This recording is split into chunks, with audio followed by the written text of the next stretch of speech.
Pernah nggak sih lo bayangin? Lo pulang kampung, niatnya nostalgia bertemu dengan sahabat lama dan kangen dengan sahabatnya sang batu karang yang penjaga desa Dorobira, serta ketemu Nek Bayo, bukannya ketemu kawan lama, yang lo dapat malah desa hancur lebur kayak abis dihancurkan oleh benda raksasa? Itu yang dialami Pak Delaun. Setelah perjalanannya dari desa Apadaya, bertemu alim ulama, dan menyaksikan Konok Bodo berubah jadi manusia biasa lagi, Pak Delaun akhirnya memutuskan kembali ke desa lamanya, desa Ambarahob. Tapi sayangnya, yang dia temukan bukan lagi desa. Yang tersisa cuma abu, reruntuhan rumah, dan suara angin yang meringis kayak bisikan orang yang kehilangan. Kembalinya Pak Delaun ke desa Ambarahob. Dengan langkah berat dan hati penuh tanya, Pak Delaun melangkah ke tanah yang dulu dia injak tiap hari. Desa Ambarahob dulunya tempat penuh warna, suara sapi, pasar kecil, dan tawa anak-anak. Tapi sekarang, yang ada cuma puing-puing dan sisa lendir aneh yang mengering di tanah. Warnanya biru kehijauan. Baunya? Jangan tanya. Campuran amis laut dan bau besi terbakar. Siapa yang bisa ngelakuin ini? Gumam Pak Delaun sambil matanya menyapu bekas-bekas kehancuran. Tiba-tiba, dari balik bukit kecil, muncul seorang anak kecil dengan terluka parah. Ia membawa selembar kain compang-camping dengan simbol Dorobira. Dada Pak Delaun mencelos. Dorobira juga diserang. Adhok muncul dari dasar laut dengan pakaian kulit ikan dan mata yang selalu basah. Di pundaknya, duduk seekor kodok merah pekat sebesar kerbau. Makhluk itu tidak hanya merusak, tapi menghukum. Mencari sesuatu. Atau seseorang. Dan di Dorobira, Nek Bayo, nenek sihir tua yang dulunya pernah menyatu dengan batu bisa berbicara, mencoba melawan makhluk itu.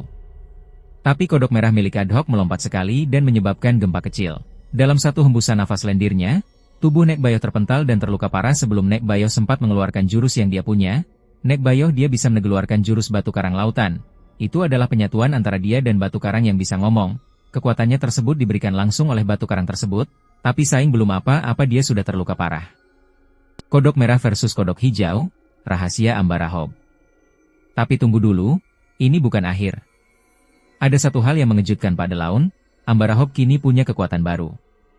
Setelah gagal menyelamatkan Tuan Ke Ubuet Galahala dari Konok Bodoh, dan memendam rasa bersalah selama bertahun-tahun, Ambarahob tanpa sengaja masuk ke dalam suatu wilayah di tengah hutan.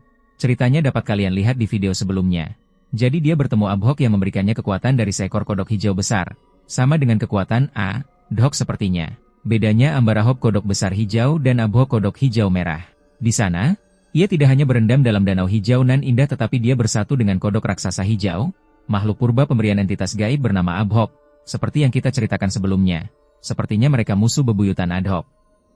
Sekarang, tubuh Ambarahob berubah. Sebagian kulitnya licin, matanya bisa melihat malam tanpa bulan, dan setiap kali dia marah, kodok raksasa dalam dirinya bangkit. Tapi ia harus mengontrolnya, atau dia akan kehilangan akal. Bentrok dua dunia, darat versus laut. Sekarang, konflik bukan cuma soal manusia. Ini adalah perang antara dua dunia, darat dan laut.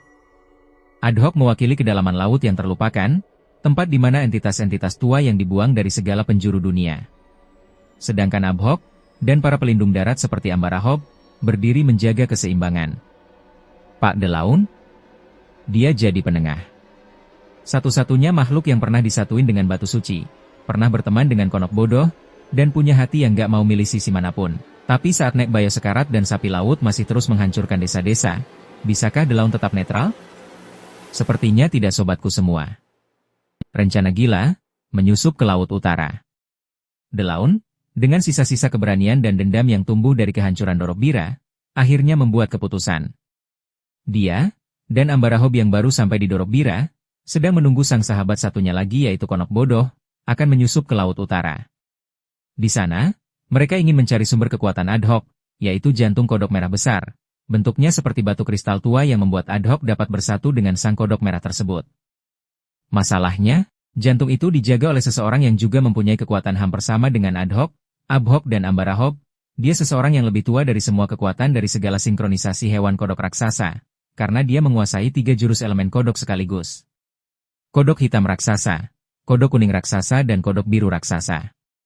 Dan untuk sampai ke sana, Mereka harus melewati gerbang istana laut yang hanya dapat dibuka oleh salah satu dari 10 benda pusaka alam yang hidup. Salah satunya batu karang yang dapat berbicara. Mungkinkah bisa? Karena batu tersebut sudah masuk dalam raga Nek Bayo?